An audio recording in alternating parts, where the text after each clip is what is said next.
যে নারী তার স্বামীর কথায় নিজের জীবন পরিচালনা করে, স্বামী যা বলে তাই শোনে, স্বামীর কথার অবাধ্য হয় না, স্বামীর মন মতো নিজের জীবন সাজায়, সে নারী দুর্বল নয়, বরং পৃথিবীর শ্রেষ্ঠ নারী। স্বামী হচ্ছে এমন একজন মানুষ যার সাথে রক্তের সম্পর্ক না থাকলেও তার প্রাধান্য ইসলামে জন্মদাতা পিতারও আগে।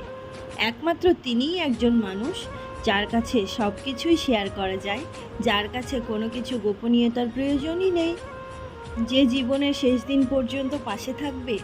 স্বামী ছাড়া একজন নারী জীবন কিন্তু মূল্যহীন।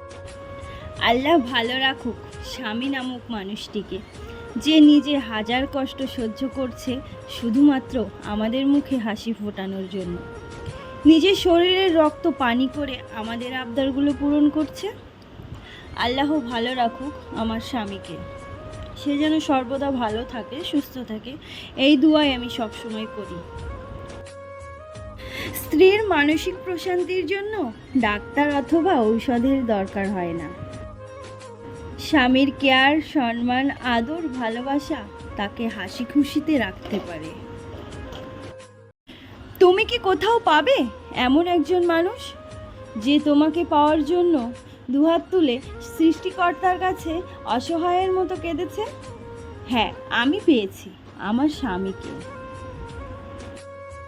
স্ত্রীর জন্য পাগল হওয়া কাপুরুষতা নয়, বরং অনেক সওয়াবের কাজ ও সর্বোত্তম স্বামীর পরিচয়। কারণ একজন স্ত্রী স্বামীর ঘরের রানী এবং আল্লাহর দেওয়া সবচেয়ে বড় নিয়ামত। হে আল্লাহ, তুমি আমার স্বামীটাকে সর্বদা সুস্থ রেখো, তার মনে আমার জন্য ভালোবাসা বাড়িয়ে দিও। আমার স্বামীই আমার একমাত্র সম্পদ, তাকে ছাড়া আমার দুনিয়া অন্ধকার।